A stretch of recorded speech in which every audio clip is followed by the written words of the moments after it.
and Jason Ferguson had seen time at offensive line, and we really asked them to share the duties there, but they ended up taking over and emerging as the right side of our offensive line, and that's where we ran 80% of the time. Limited amount of playing time. But Ferguson and Davila at the tackles really anchored it, and we tried to build it around them, and they certainly didn't let us down.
We're back with one more down. Today we have a good friend, teammate, Joe Davila, number 56, number 76, teammate of mine during the 90, 91, and 92 seasons. He was a 2-year starter during my time at the defensive tackle position. One of the really strong defensive tackles that was produced up under Coach Paul Lamanji, playing for Coach Mike Popio as the defensive coordinator. And, I got a front row seat every Friday night, seeing Joe D do his thing, keeping our linebackers clear and paving the way for others to do their job and do their assignment. So I'm glad to have a little bit of time to, reconnect with you, get your story about who you are, where your beginnings started at, and, talk a little bit of shop about our time as Chaney Cowboys on the west side of Youngstown, Ohio. So, my appreciation to you, my thanks to you for coming on. And, I'm really looking forward to hearing, the man behind the face mask. Appreciate it. Yeah, it's always interesting for me to be able to kind of talk to guys that were on other sides of town, other teams, get their perspective on things happening in the area in terms of football. I can't speak for you guys, but for me personally, at Ursuline, always keeping an eye on what's going on and taking place, on that side of town. And me knowing so many guys from playing at Mill Creek and having that connection, and then also, coaching with some of the guys that coached you, that's kind of a unique thing to see too. So, I'm looking forward to just chopping it up a little bit and hearing what you have to say. So, thanks for coming on. Anytime. Appreciate it. We like to start off our segments with, getting the feel of where you grew up at in Youngstown, a little bit of your family dynamic and how that was starting out for you as a young person. Okay.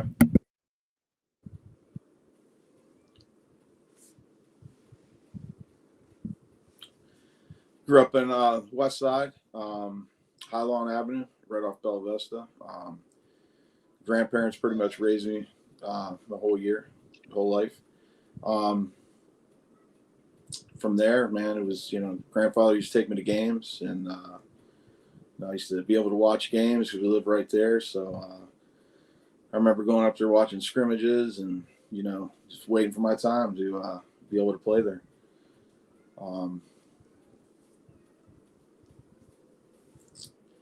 Man, I remember times when you sit and watch and hear them guys getting yelled at, make you kind of go, man, I don't know.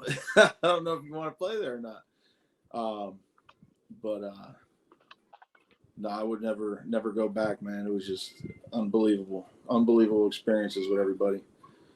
Just every day, man, just getting our butts kicked and just pushing through, man. And man, I would never give that back for the world, man. It was great times. Hey, you said you grew up on High Lawn. Mm-hmm. My wife's grandparents, her whole family lived on High Lawn. That's like right at the end of the practice field. Yeah. Right. Yeah. Oh yeah. Did you ever sneak? Were you? I mean, proximity. There had to be some interest in the Chaney and just that environment growing up. Was there? Yeah, I mean, there was there's a parking lot there now, but we used to play, backyard football in the field, and you could see them guys practicing all the time, scrimmages. Every time they just kind of sneak under the fence, go up there and watch, and it's crazy to think you watch as a kid, and then one day you're putting the pads on and you're out there, but. That's how it was back then, man. We'd all play and just go to games and watch and just till it was our time. You just had that pride, that you wanted to be there one day, and it was your side of town, and I mean, man, it's crazy looking back. It's been over 30 years since I played. I'm always talking with people, tattooing people from school, and we just talk about football and playing, and man, we'd give anything to go back, but when your grandfather is kind of taking you up to give you that introduction to the game and see what's going on, do you remember what time period this is and like who are the individuals around that time? I would have been probably 8 years old. So you're talking 83, 84. So this is under like Coach Mady's time as the head coach there. I would say Mady, but it might have been a little bit earlier than that too. I would say it was probably Mady. Yeah. If I had to guess, though. Now, who are the guys in your neighborhood that you're kind of growing up with and coming up with? I used to play with like Pat. We go down there and play in Pat's neighborhood too, with Pat Grossen and Ricky Havrilla. We play with him down there. There used to be I remember Diallo Anderson played. Most of the people we played with were older, so I think that helped us kind of mature, But I think Adam Veazey was another one that used to play. Man, I remember playing with, I want to say, I think Wallaco was there one time, Benson. And I mean, them guys were, 2 years older. So I mean, I think we were in 7th grade. They were in 9th grade, 10th grade, and we were playing. So we weren't even there yet. And like, so we'd hear stuff from those guys and get to, watch them play. And then when we got up there with them, kind of a little bit cool with them by then. And, it's crazy to see how they were as players, But, yeah, we were just little guys. And, just when you're playing, you're playing against these guys that are bigger. And, you kind of got to go that little extra bit or else, you got to get your name out there, But Now, with you being reared by your grandparents, were they sports fans, or were they just kind of giving you opportunities my to have grandfather recreation? my grandfather was probably more baseball than anything, but he'd always come and watch practices and games, but he'd always be out there with me and throwing the baseball mostly. So I pretty much Mill Creek, we all played there, but I played 9, 10, 11, and 12, and then that was about it. But football was mostly just playing in the neighborhood and like I said, going to different neighborhoods and playing and pick up games. And, that's where we kind of met everybody. And then the games we played in the neighborhood, everyone coming around, you'd see them guys practicing up there. And, we always wanted to be up there and playing, one day together. So most of us did. And then some went to different schools, but, a few went to Ursuline, obviously. And then I think some went to Mooney. But yeah, I mean, it's crazy looking back, man. Those times were just great. What was your path to football? I know we were talking on a little bit before we started recording about how there was some little league in there, but what was that path to seems like you always knew you wanted to play football for Chaney, right? But what did it look like getting to that point? Getting to that point, 90 pounders, like I said before, I'd always be 10 pounds heavier. So back then they wouldn't let you play. So, I mean, it's almost like not being able to play when I'm younger, it kind of really stung and made it like you wanted it a little bit more, Then as I got older, 7th grade, I ended up missing out. And then 8th grade missed out on tryouts or whatever. I was in Arizona. But then come 9th grade, I knew I wasn't missing out anymore. It's like it was time to play, time to do it. And, pretty much a lot of the guys that played at Volney in 8th grade, I think they had won the championship. Them coming up and me knowing everybody and just, as a group collectively that, they were supposed to be something special. So to be able to play with all those guys, it was really great. But football in general, sports in general, growing up as a kid, I mean, I pretty much played everything. So, backyard pickup games and basketball, football, and then playing at Mill Creek. It's funny, like we've talked to a lot of guys on here, and even from my own perspective, like very similar to you, right? Being a bigger guy, playing little league football doesn't necessarily work for us. Back then it didn't, because it's a little bit different with weight restrictions. So yeah, but I think the thing is that when you're out there, so when you're bigger, obviously, right, you kind of get pegged as your alignment, but when you're out playing Yeah. basketball with your buddies and you're playing you're playing rough and tumble or you're playing pickup, it forces you to be a little bit more athletic. And I always felt Yeah, like I could agree with that. that was an advantage from the standpoint of, chasing faster guys around, doing things that probably you're not meant to do, makes it a little easier transition if you still got a little bit of grit and toughness to put that hand in the mud and then play. But it gives you a little bit of an advantage. Do you agree with that? Oh, absolutely. I'd always want to run the ball and be a tailback, but speed wise wasn't there. But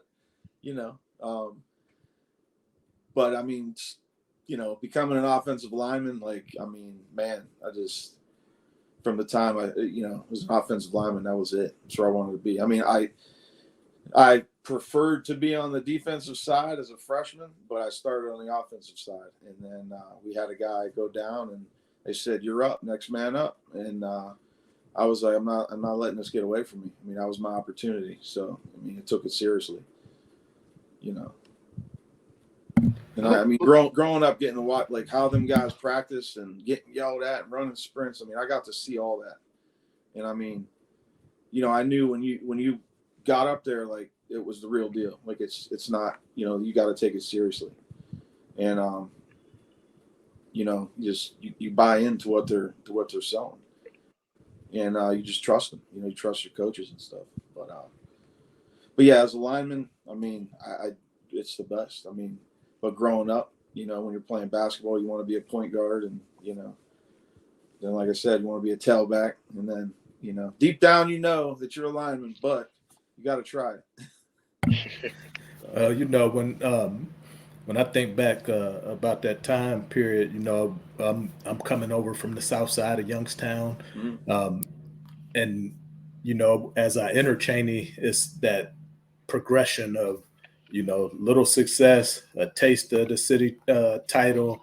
And then, we obviously get rolling as we go and, leave the program in great hands as we exit. But, you elevated to the varsity level as I was rising as a senior. 1992, you become the starter at defensive tackle. And, when I look back and I think about, those guys that were out there with us, and then I zone in on you, I remember that passion, that determination that you had.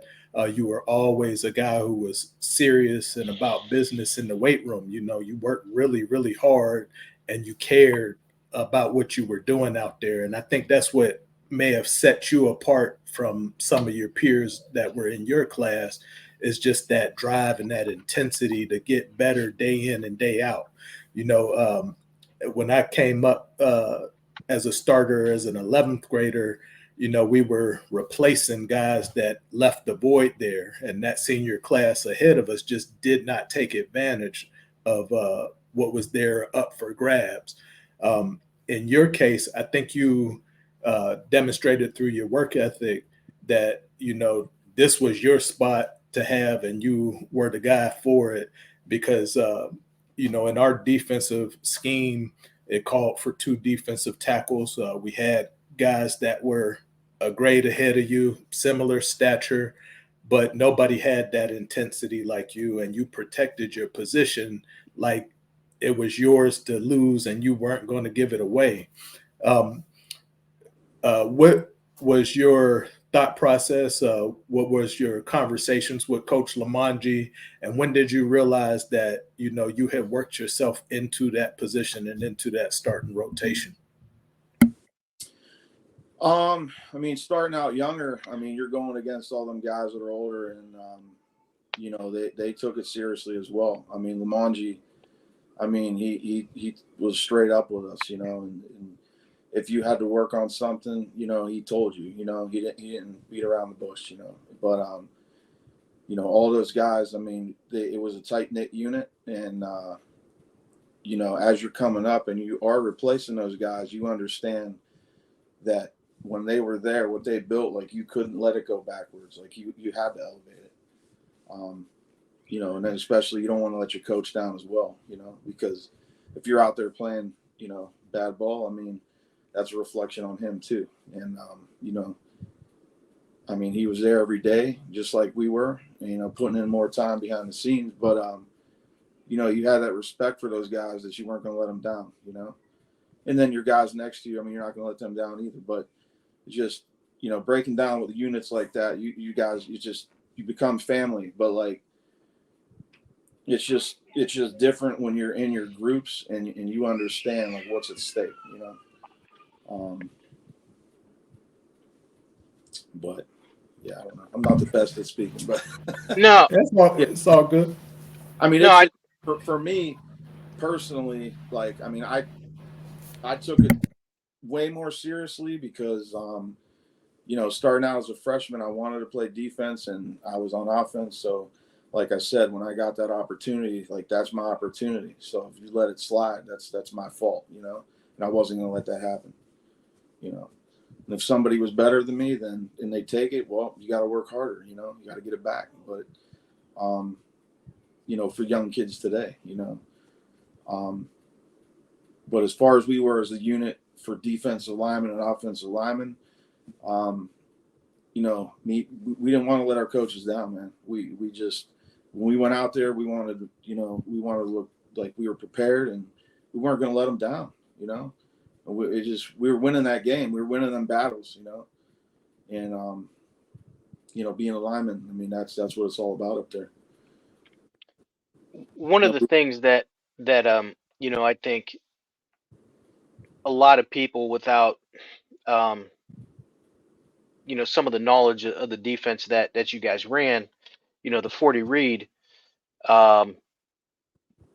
playing D tackle is an extremely difficult position to play, right? Because you have specific reads, you have to be extremely disciplined. At that point in time, back in the 90s, man, it was a war of attrition. It was a fight in a phone booth. So the physicality, the skill set. What did you think that you excelled at in terms of dealing with that position? Because having played that same position, over at Ursuline, and then coaching it after Lamonji a couple years, I mean that's a key spot. And basically, in the 40 read, your linebackers are the key guys, but they don't become the key guys if you're not doing your job at your position.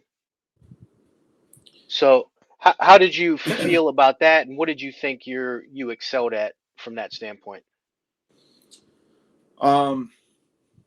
Well, number one, we knew if we didn't keep those guards off the linebackers, we were running. So that was number one. And as a big guy, you're not trying to run. But I mean, all year round, that's what we practiced. It was fish. I mean, I don't care if you lose one game, it's not going to be this game. I mean, that's what you prepared for all year round, was that Fitch game. That was that West Side battle. You didn't want to go out there and lose that game. As far as practicing with the wing tee that they had ran at the time, I mean, it just became natural, man. When that guard pulled, you knew you were center or tackle. I mean, it was just instant. I mean, it was just that instinct like that. And that's what Lamonji taught us. Pope, all of them is just, I mean, for me personally, I think my strongest thing was just, the quickness right when they pulled and getting into the guy and getting them off me. I wanted to make the tackle and, keep that guy off my linebacker. That's what I wanted to do,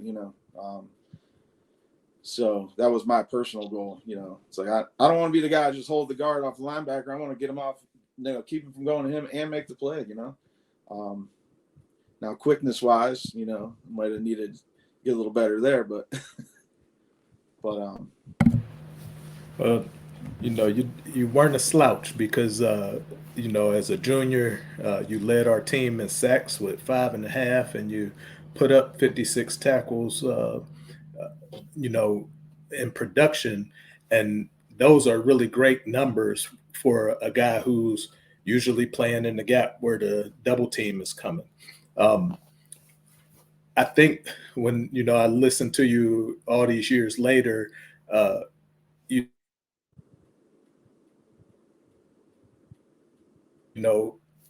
think he saw a lot of himself in you and pushed you to get better and not to get complacent or accept, mediocrity. I don't know if you remember, but I remember going out to Boardman that senior year, and that was our only regular season loss. And we come into the locker room after the game, and I remember I'm in the bathroom as we're changing to go back out on the bus, and you're in the mirror combing your hair and so fired up and so upset at this loss. And I talked with you. I talked with Dom Conti, and this actual conversation, I'm mistaken the game. It wasn't Boardman. It was after the Louisville loss. It was the last game that I ever played at Chaney, and you were just so pissed about going out in that second round. But I watch that game all the time, man. I'm still bitter about that one. But it just wasn't meant to be for us. We were off that night. That's where the train stopped and let everybody out. But I do remember talking with you and Dom Conti after that loss, because I knew you guys were going to be the guys to kind of get everybody back to it, get everybody's eyes focused on what you had to do, because it was going to be you guys' time the following year. When you think about your junior year and your senior year, what are the things that are similar from 92 to 93? And then what are the things that are different about the makeup of your senior squad versus your junior squad? Man, I know we lost a lot of guys. There's a lot of pressure on us for sure. When you guys were there, when you left, the biggest thing that stands out from back then was the teacher strike. I think it caused a lot of people to lose focus.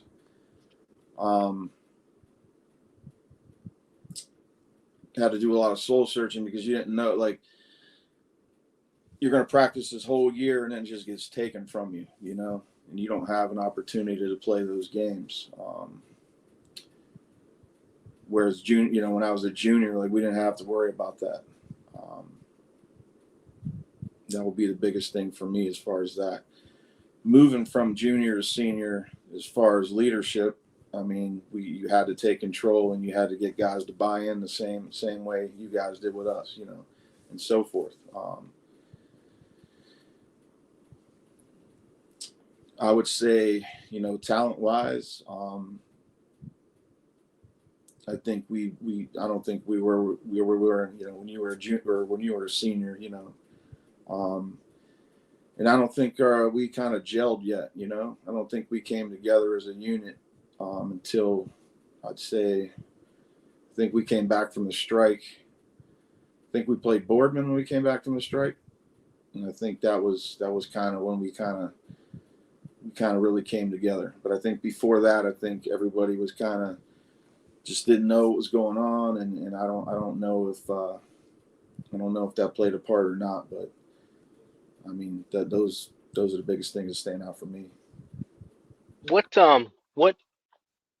I'm looking at the West Side Saga book here, and it looks like that happened. The strike was maybe weeks 2 and 3 early in the season.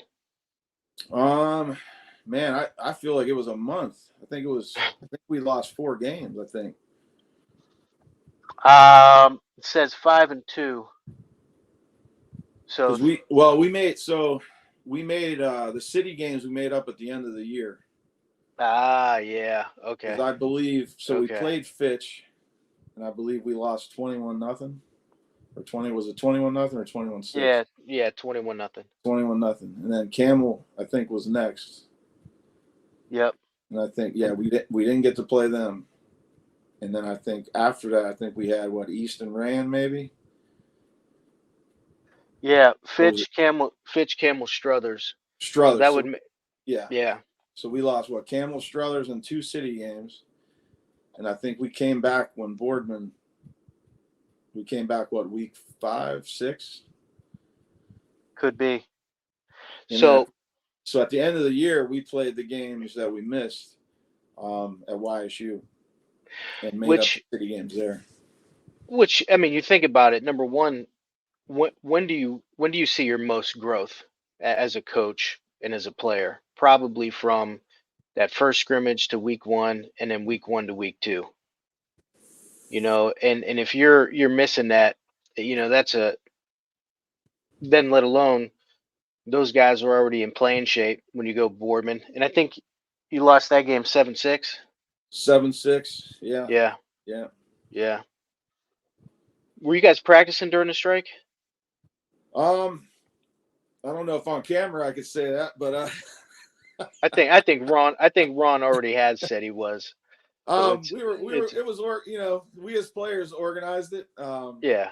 We still did business as usual and organized it and moved around, and I mean we stayed. I mean we did the best we could, I should say. Yeah. I don't know if other teams were doing it or not, but I don't think we really cared. But that's what we did. And, we tried our best to stay together, which I think we did. I think, there's a few incidents that happened, but I think for the most part, I mean, I'm sure some focus was lost, player-wise, I'm sure. But because we really didn't have an idea when we were coming back.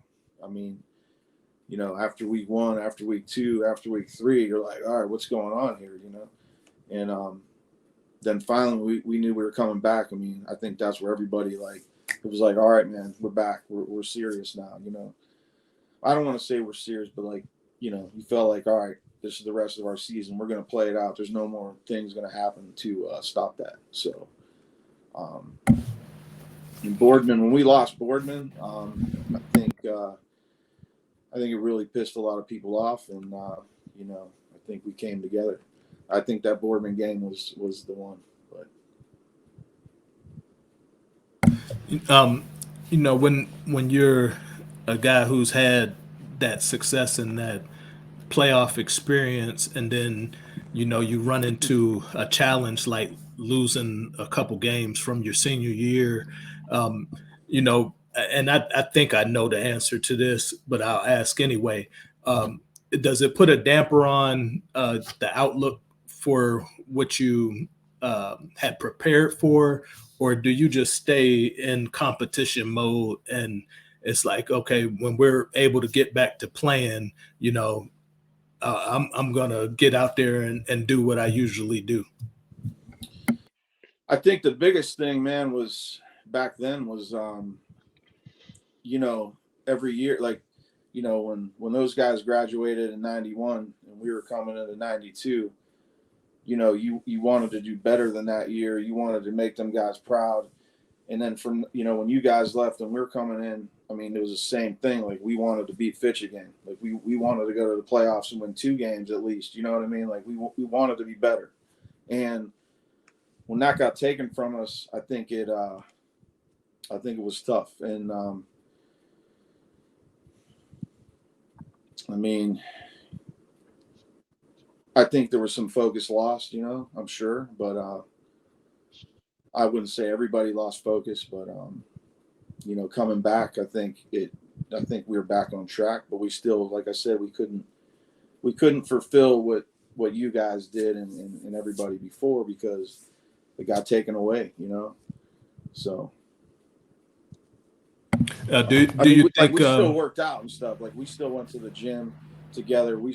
Everybody kept in contact.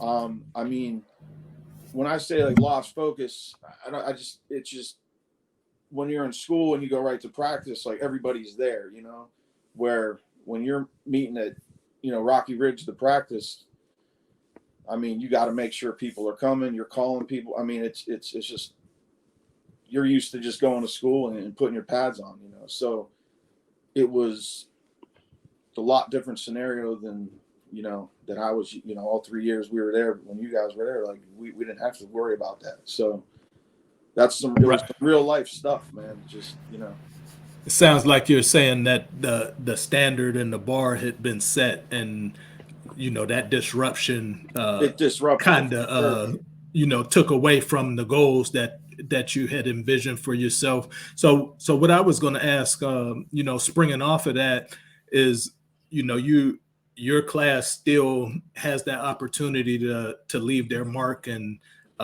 put that stamp there, because you do get to fit in all the league games and still go for that city championship streak that started in 90. What are some of your memories from that league competition during your time as a starter? Not to go backwards, yes, but that actually is is a good point there. So as far as focus and your goals are to go to the playoffs, and when that's taken from you, you're not. We had no shot to go to the playoffs. Obviously, losing the Fitch game also puts a damper on that. But to know you don't have a chance to go to the playoffs because you were on strike, and that was taken from us as seniors. It's just, the only thing you could really do at that point is we got to win city, which we did. But, and that was a goal to win that, because that was the only goal we could really do at that time.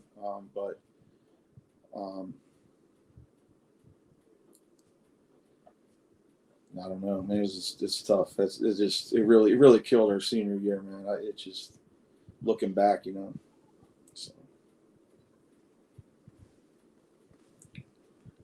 So, you guys end up winning the city championship. And like you said, I mean, that is, I don't know how you as a team or as a coach rally that, but I also think that's one of the things that Ron was really good at, was always being able to rally guys back around to whatever the next step was, right? Not 100%. Yeah. Yeah. I mean, all the coaches, I mean, they were there with us. They talked to us through it. I mean, I mean, we definitely did the best we could. But I mean, I'm sure the coaches knew, like, this is going to be a tough year for us, because, you got to keep all these guys together. These guys, you don't, and even as coaches, like, you spend your whole year because you're trying to go to the playoffs and do better than you did the year before. And that's taken from them too, But yeah, I mean, they kept us together, and we finished strong, But a lot of the guys that I still talk to now, man, we always talk about that. Like, damn, we just had it ripped from us, We had our season ripped from us. And going through talking to Ron and going through some of the seasons, it seems like there are multiple specters of strikes throughout the seasons. I can remember, I went to city schools up until I went to Ursuline, and I remember one time we were going into July because there was a long strike when I was probably in like third or fourth grade. That always seemed to be something that was looming, and that's one of those things you have no control over. No, and Right. they knew there was the possibility our senior year of that happening. I mean, I'm pretty sure he mentioned it a few times, and as it started to get closer to to the beginning of the year, the football season, like, it was just like, is it going to happen this week? Is it going to, when's it going to happen here? And then when it happened, it was just, I mean, it's like your heart gets ripped out, man, because, it's your senior year, it's your time to shine, and, and then I think they went on strike. Did they go on strike this year or last year? Yeah, this past fall. Yeah. And then they were still allowed to play because of remote learning. So you look at that, you're like, why couldn't we have done that back then? So it's crazy how times have changed. Yeah, we didn't even have remote controls back then. I don't know. Maybe not. So But, before we talk about some of your football experience after high school, how could you summarize your time at Chaney, and from a football standpoint, leading into kind of maybe the next football experience and kind of life in general? How would you summarize your time at Chaney? oh man, it was great, man. I mean, it definitely shaped me to who I am today. When something doesn't go right, I mean, you could sit there and sulk about it, or you could just get it done. And that's what we were always taught, is to get it done, work through the adversity. I mean, everything that we did, all those, that I did all in 4 years. I mean, I'm sure, Ron, you too. I mean, it literally prepared us for life, and we didn't even know it. And I tell my son that now, I'm like, everything, like, because their coaches are rough. I mean, I walked in there and he had me ready to go wrestle. I mean, he got me that hype. And but I told my son, I go, you don't even know what you're learning right now. I'm like, but when you're older, you're going to look back and you're going to realize like you're getting prepared for life, man. And it's just what those guys did for us. I mean, it's just can't say enough. I'd like to, get into the time machine and jump back a little bit, pull up a little bit of footage, and then, get your perspective and your opinion, now that we're seasoned adults, we're raising families, pushing our kids to, new territories, new experiences for themselves. But it's always good to reflect and go back to a time period where you were young and able and could do things that your kids would never believe. So I'm gonna pull up a little bit of footage from the Boardman game, and we'll just kind of talk through the things that are going on in that game and get some of your memories from that experience.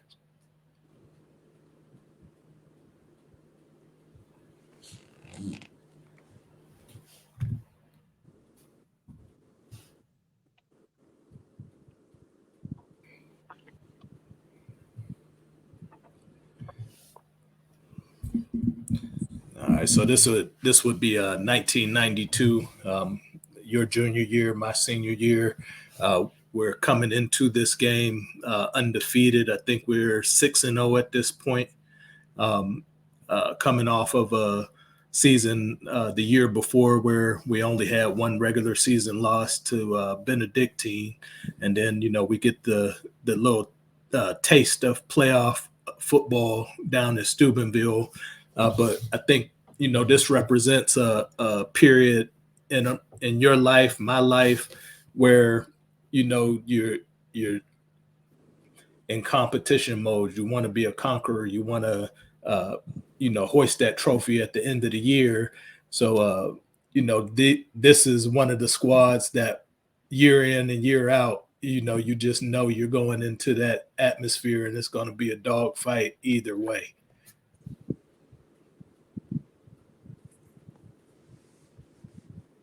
This was the Mud Bowl, right? Wasn't it? No. Yeah, it was pretty muddy that game.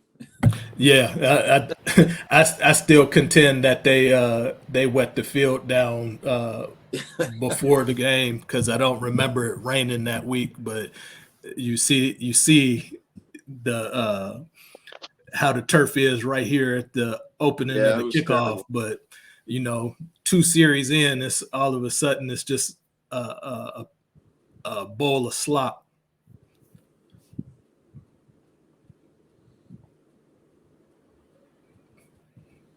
Now fast forward, we'll kind of go ahead a little bit.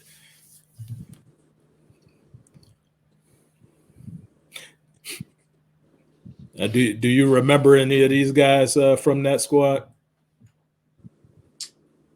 For Boardman? Either or. Oh yeah, I mean I remember all you guys. Boardman wise, let's see. I think there would have been a Matt Pizzata. I think was over me. There was a linebacker 44. What was it, Mark Hamilton or something? I think there was a Mark Hamilton.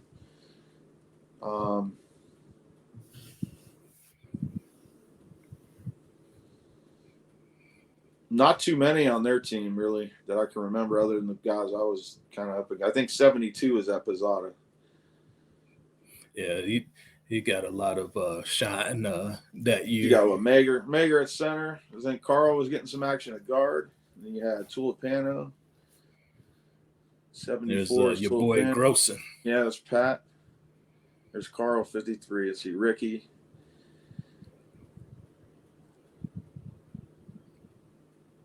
Orfino. Old Sly Dog.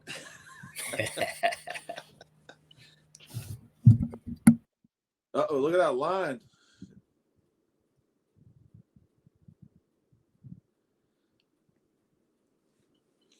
Is that Bowser? Bowser at fullback, right? Yeah. 44, yeah. Then who is the other tackle was what? Jason Reynolds, right? Him and Ferguson alternated a lot. Okay, yeah. Mm.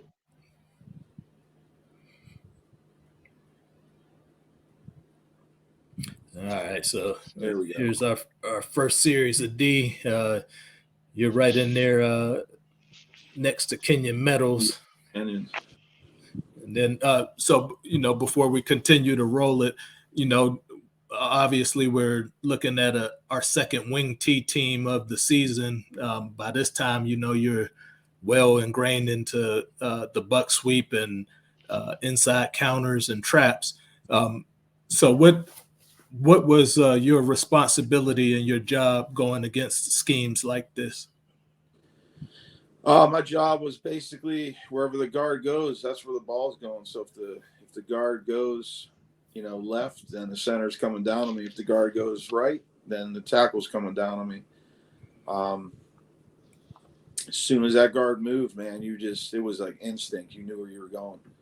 Then once you got into them, you just kind of slid down the line. I mean, we practice that all day long. And then, for yourself, as a competitor, were you satisfied and fine with following those orders and utilizing that technique, or did you want to be the guy that made the play each time? I wanted to win, and if that's what it took to win, then that's what we did. I mean, it wasn't about, I mean, your goal is to make the play, but not to make the play because you want to be the guy. It was more, I want to do more than I'm asked. I want to get this guy off me. I want to make the play. But if my linebackers were making the plays, then I knew I was doing my job, and that was our job. So, that's what we were taught to do. That's what we did. The rest of the stuff just comes into play. If you do what you're told, you end up making plays,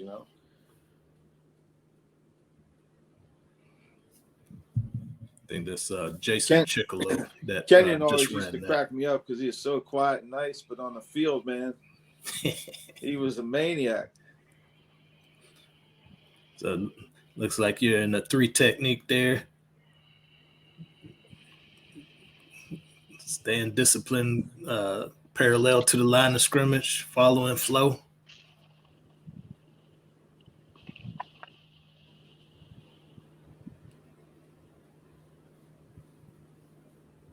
That might have been a stunt there because I think the linebacker came up, didn't he? Yeah, they were in 41. Yeah. He dropped down.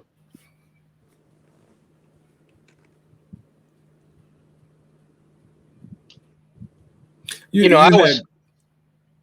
have really good leverage for a guy of your stature and your size. Where did that come from for you? For me, I think playing basketball. I think football, backyard football, just sports in general. Working out all the time. I mean, shit. I started working out probably. I'd probably say 4th grade, man. We started lifting weights. Pat Grosson's basement,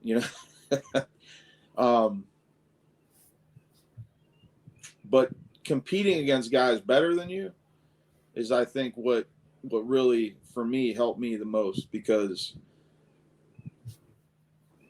playing against older guys, like, you had to step it up, and just that competition just makes you better, and you don't even know it sometimes,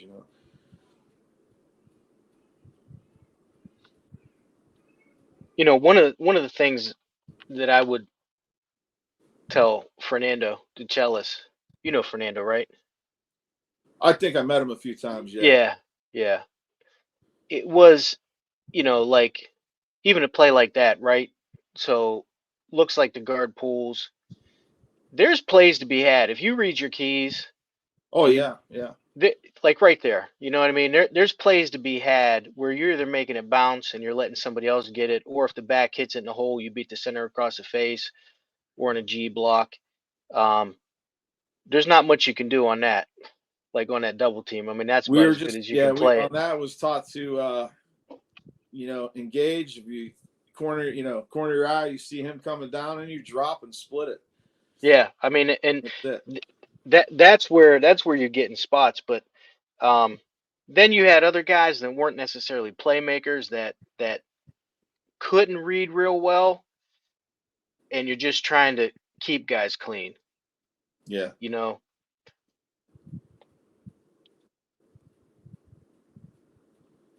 Wow, that field, man. That field was so terrible.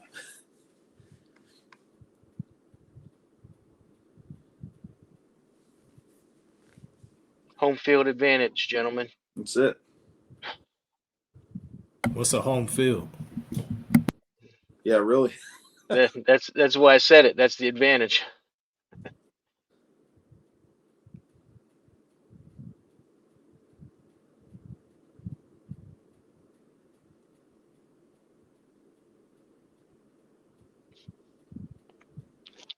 What did Boardman go that year, record wise?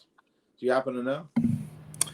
I think they were mid, maybe 6-4-ish. Yeah, they had lost a lot of guys too, if I remember. Oh boy. It's just that field, man. It's just bad luck. That field. Who was the coach in this time? Was Bourne still the head coach of Boardman? Yeah. Yeah.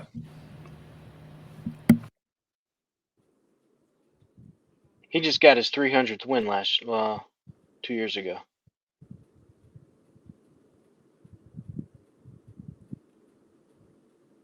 Oh, Jason Oh, there you Trevelyan. go.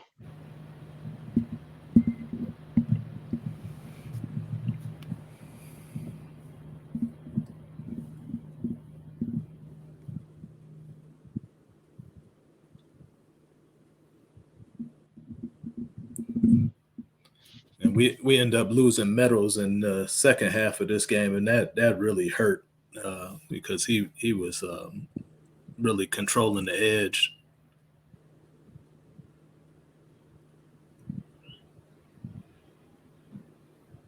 It's so funny watching the games, because like game time, you feel like you're just flying, and then you watch it. It's like, man, it looks slow. It's the old VHS. It wasn't that slow, right? 3 inches of mud. It might have been. I was just getting ready to say, I remember getting double teamed on a play and I remember just sliding, and that literally was that play.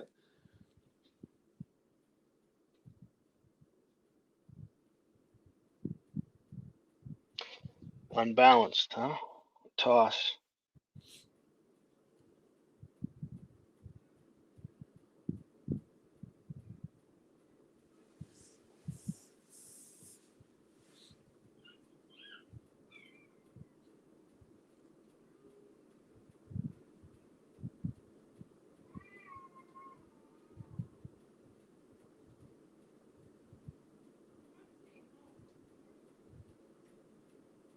Yeah, see?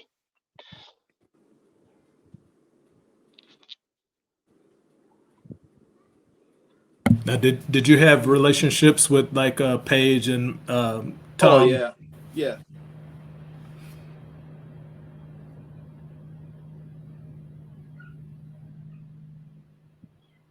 I knew like Orofino from like the baseball days, because and they lived probably 2 minutes from me, so I kind of knew him before playing at Chaney. But well, a lot of guys. I mean, even Ricky. I knew Ricky from way before too, just from baseball.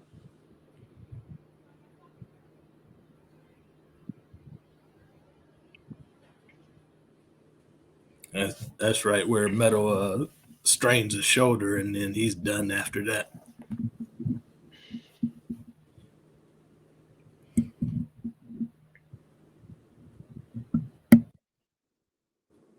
Who's the other DN? There's Tulipano, Leroy came in, and then Jason Seaman would rotate in. So Seaman's 30. And then I think Tom came in for Meadows, after his injury.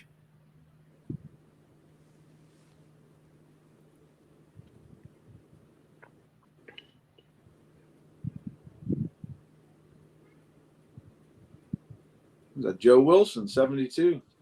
Yeah. Yep. Joe Will.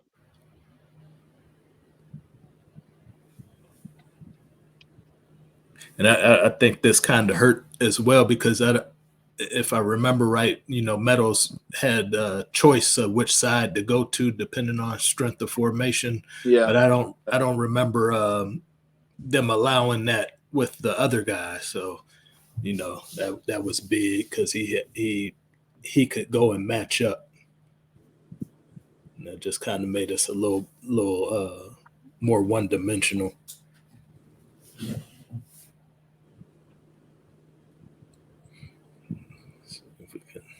So it's pretty much 0-0 for the majority of the game, and I think this series here is when they pop one. I remember Brian Williams went on a dive, and then Sean Banks scored the second touchdown there.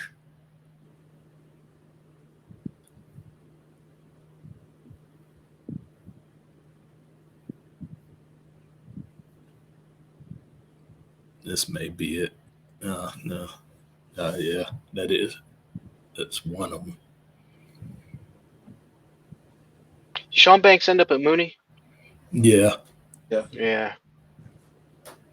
That's what I thought. That's Williams.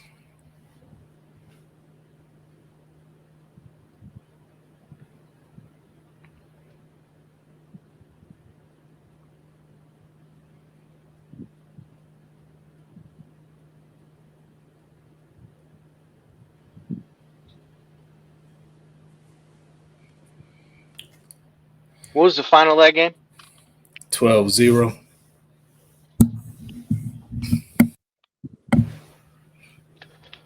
Worman was always a tough get, man. Mm-hmm. They had that advantage with the crowd, and they just knew what they were doing in their confines.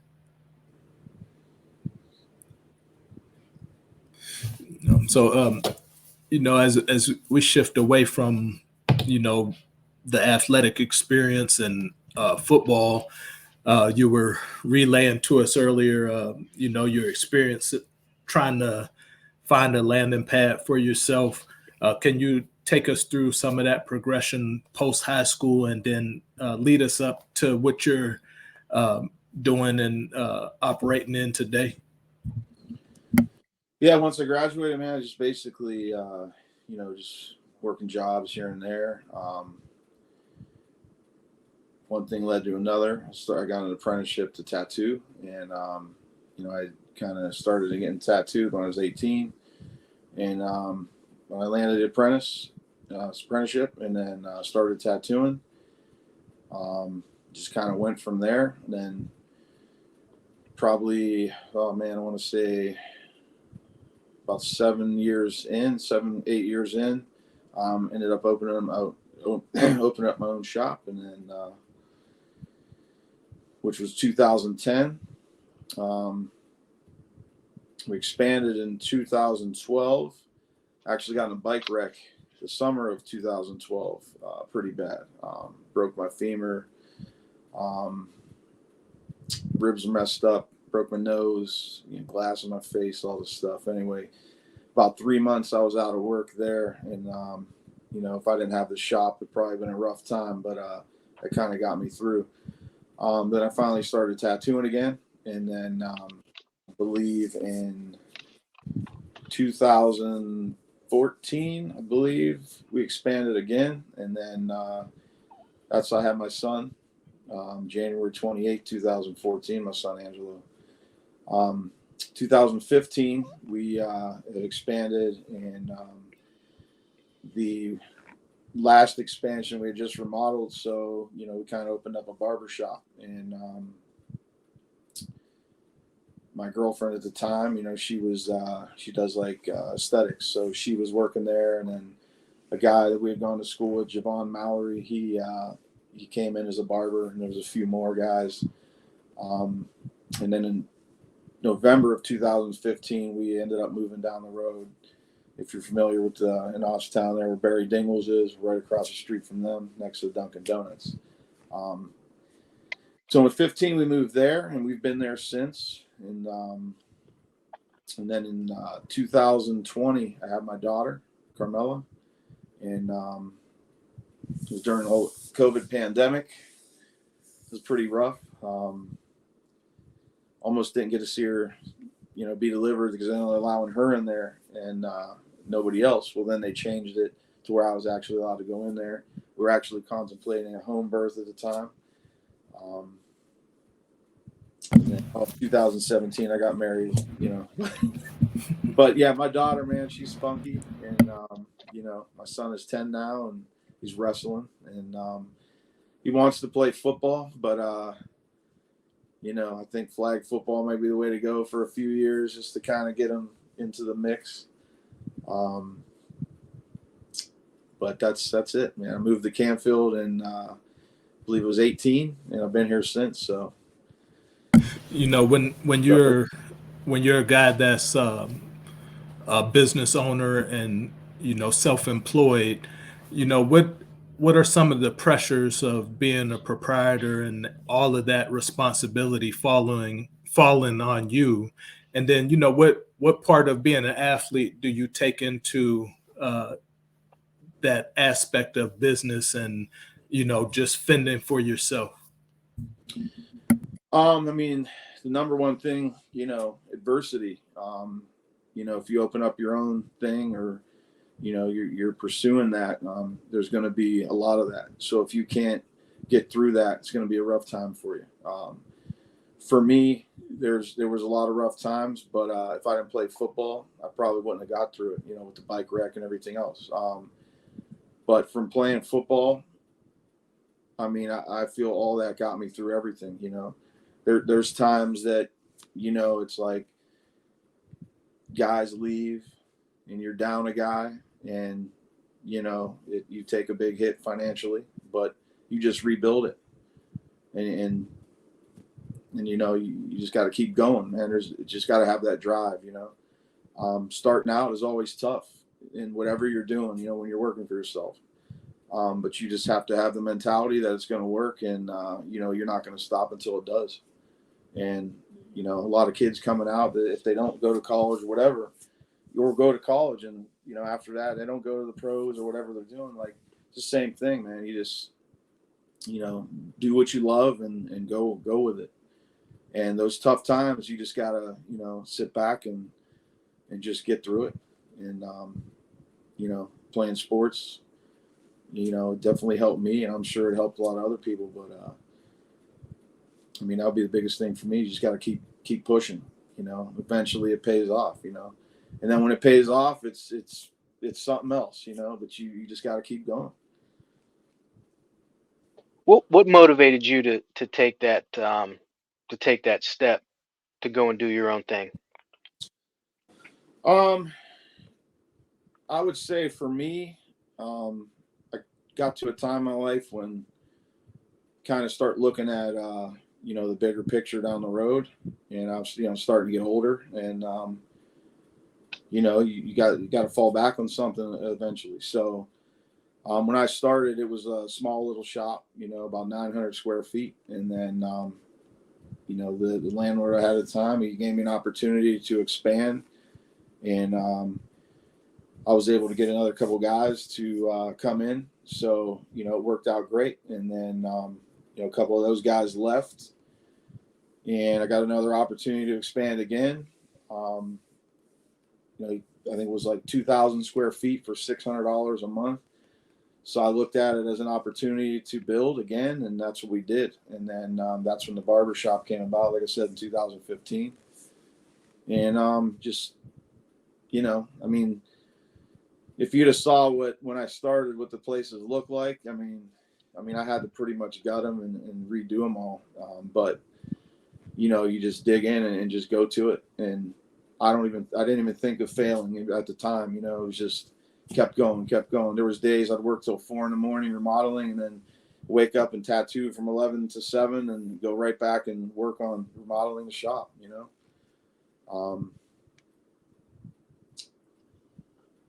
It seems like just hearing Ron talk about his time with you as a player and kind of what he saw from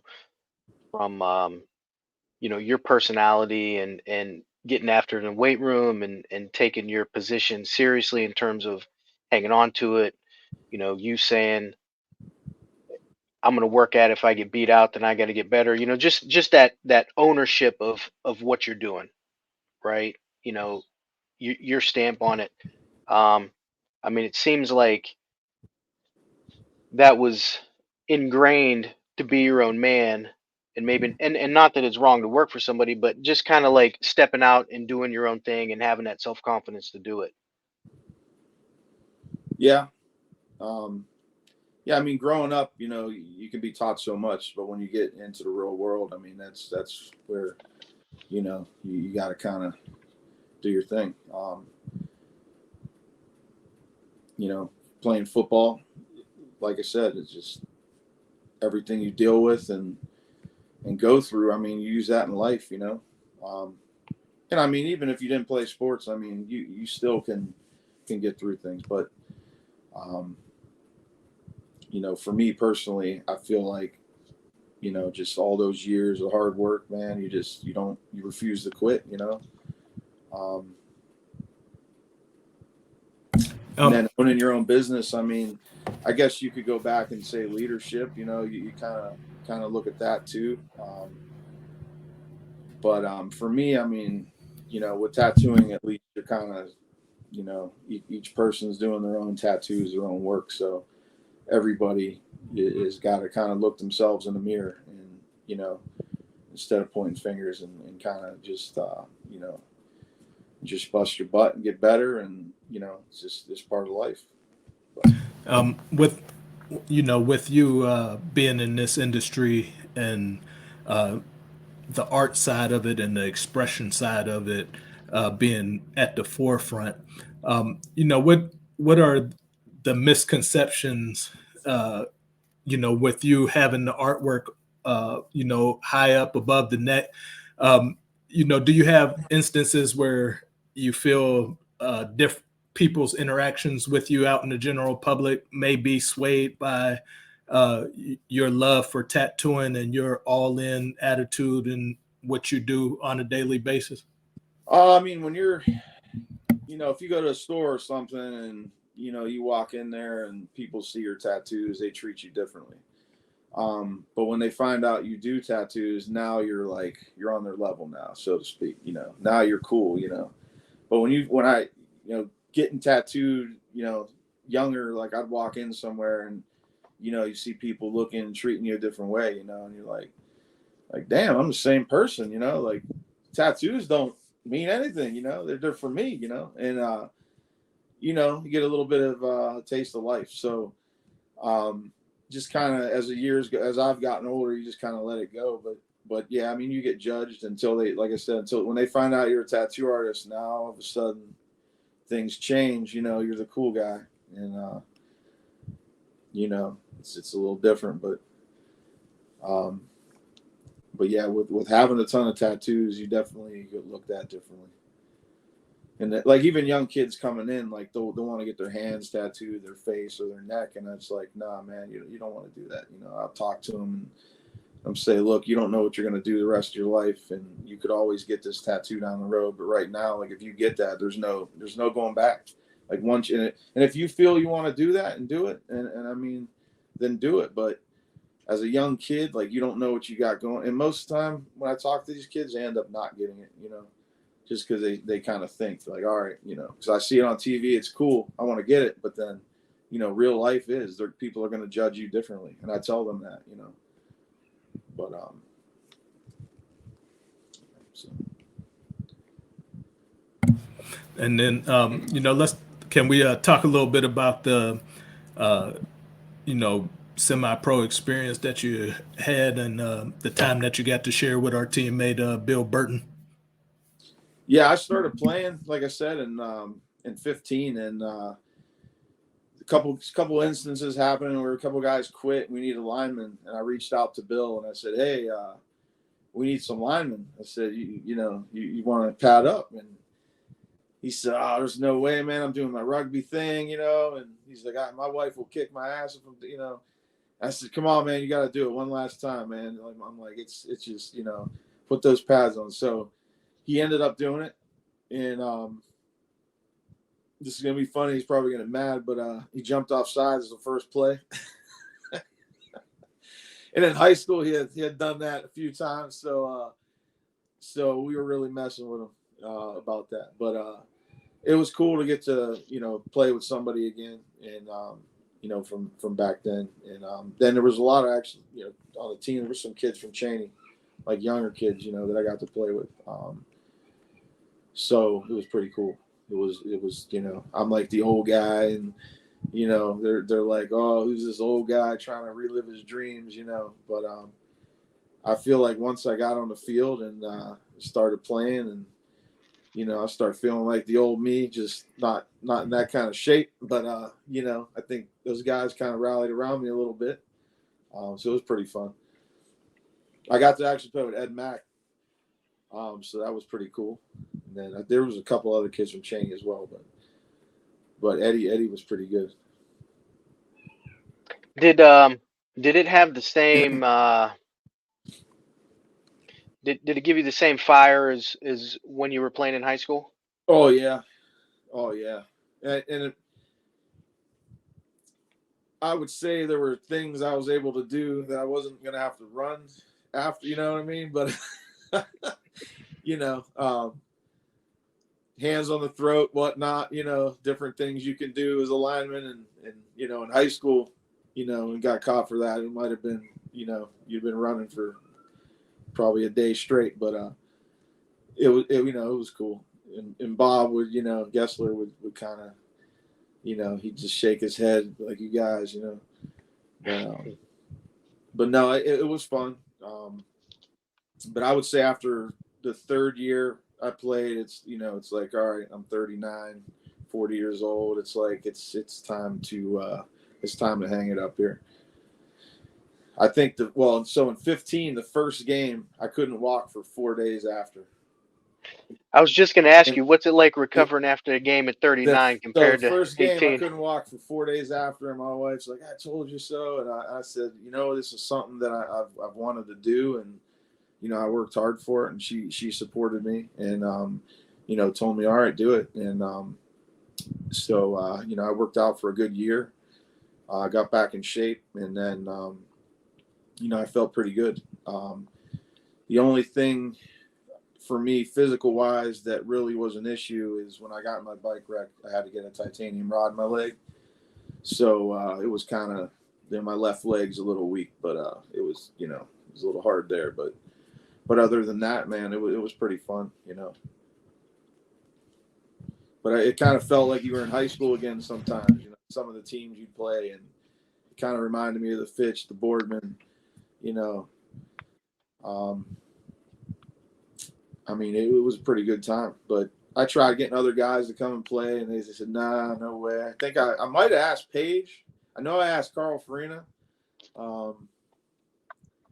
Man, I know there were some other guys too, but most guys were, you know, "Nah, I'm too old. I'm too old." I said, "You could do it." I did it, you know, but, you know, that was pretty fun. You know, when you think back of all those games that you had, you know, the fact that you got to experience those highest of highs, you know, playoff city championships, you know, dealing with adversity, going through a strike. You know, I'm proud of you for staying true to who you are, being your own man, forging your way, and you know, the family man that you developed into. But when you think back to that time period where you were young, fit, in shape, strong, if you had that one more down to go back to redo for yourself, you know, where would that be for you? Who would you be with? Could you set that scenario up for us? Man, I mean, I would say the Louisville game, obviously. I mean, because, you know, that was that one we had, man. We just just wasn't our day. But then the other game my senior year would have had to been Boardman. At the time, I was kicking PATs and I missed one. Well, I missed all of them, but that particular one, like I said, it got tipped and almost went through, and so we were down 7-6. So it was kind of a bummer, but we still had a chance to win the game. But I just always look back like, man, if I could just hit that one PAT, would it been in overtime or something, But that game was a bummer. But I would say Louisville still bugs me, and it's on YouTube, and I watch it from time to time. And you look at different plays, and it's like, if I'd have done this or done that, or there was a couple screen plays where I kind of stayed back a little bit. It's like, if I'd intercepted that or something, So I'd probably say Louisville game first, but that Boardman game my senior year would be second.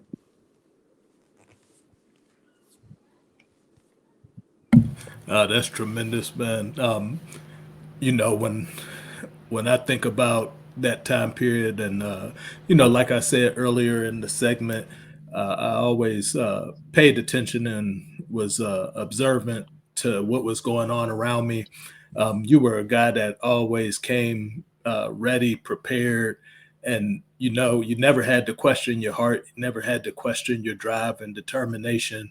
And to see, where you've positioned yourself at this point, successfully owning a business, operating within Youngstown, within a stone's throw of where you grew up at, providing a way to take care of your family and, get your children off to a good start. I couldn't be any more happier for you. I wish you continued success. I appreciate you for giving me the time and the opportunity to get to talk to you, and then, just show my appreciation for who you were and who you are. So thank you very much for being a guest today. You're welcome. Thank you. Appreciate it. Appreciate your time. You too. Yeah. Well. Yeah, definitely. And I want to appreciate it. It's always good to be able to talk to people that you've crossed paths with, or, on some level competed against, at this point, 30 some years removed from. I've actually tattooed a lot of guys from other schools, and sometimes I'll recognize the name, and then I'll say to them, "Hey, when did you graduate?" And they'll tell me, and then we'll start talking football. And they're like, "Yeah, I thought that might have been you." So it kind of makes you feel good. Guys remember you, and stuff like that. Yeah, you know what? And in a moment, it's like Ron said, man. It's ultimate competitive, and it's that it's paving your own way, and carrying your flag whatever high school you're at. But now it's that fraternity of, we've all been through similar things, experienced some of the same things, and now we translate it into our lives, right? Professional, whatever we're doing, and Right. trying to give some of those same lessons to our kids. So it's always good to discuss some of this stuff on the latter side. For sure.